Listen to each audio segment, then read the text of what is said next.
vais vous parler des cafés philo, et puis généralement de la philosophie, en vous montrant, je l'espère, que la philosophie est sélective, et que le café philo ne se limite pas, contrairement aux pratiques qu'on peut observer, regrettablement, à ce que chacun dise son avis. La philosophie, et moi je me réfère notamment à Socrate, c'est véritablement au contraire, on peut effectivement dire son avis, mais on risque par là même de se voir remettre à sa place, si on dit une connerie, une bêtise. Donc la philosophie, c'est au contraire la recherche du discours le plus sage, donc le plus valable, philosophia. Et donc c'est très sélectif et très électif. Je conçois moi-même le café philo et j'en organise depuis un mois, presque tous les jours, dans un petit restaurant, avec des gens qui étaient sur place en fin de compte, au départ, mais qui se regroupaient, qui se connaissaient déjà. Et c'est la même façon de constituer un groupe, c'est de partir d'un groupe déjà existant, mais de l'instrumentaliser, c'est-à-dire de lui donner une autre dimension. Donc, le café philo, la discussion philosophique, le débat philosophique, la dispute philosophique, comme on voudra, c'est au contraire de montrer que certains avis sont plus pertinents que d'autres, sont mieux défendus, sont mieux argumentés que d'autres. Il s'agit donc d'apprendre et en ce sens-là, ça n'est pas très éloigné par certains côtés de la rhétorique. Il faut apprendre à développer sa pensée et à répondre aux objections et à faire des objections à l'autre.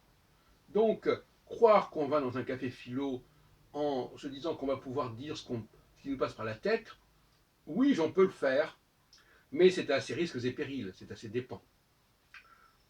Quand on expose, je dis toujours, quand on expose, on s'expose.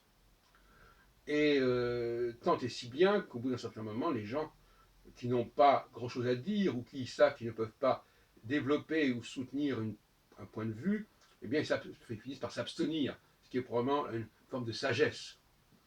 Donc, le café philo, c'est au contraire, je dirais, une démarche plus de droite que de gauche, en ce sens que c'est un lieu où la hiérarchie intellectuelle se met en évidence. C'est tout à fait différent du cours de philosophie, qui le cours de philosophie étant lui, au contraire, un lieu de transmission. Et la transmission, c'est-à-dire qu'il y a des choses qui ont été élaborées et on en fait profiter le plus grand nombre, en quelque sorte. Donc, rien n'est plus opposé et antagoniste que le cours de philosophie, le cours de philo et le café philo. Certains confondent ces deux exercices, bien à tort. Je pense par exemple à des gens comme Jean-Luc Berlet ou comme d'autres qui faisaient comme Raphaël, je crois, qui s'appelle, au rond-point de la Muette, etc., qui faisait carrément un cours de philosophie. Bon, je caricature un petit peu, mais globalement, le café philo n'est pas un cours de philosophie. C'est au contraire le lieu où la philosophie doit émerger, où elle est en effervescence en quelque sorte, et où par conséquent, il ne s'agit pas de déverser du savoir, mais de créer du savoir. C'est donc l'étape précédente. Le café philo précède le cours de philo, parce qu'il élabore justement une pensée qui est faite par une certaine élite, qu'on le veuille ou non, pas une élite forcément instituée, au contraire.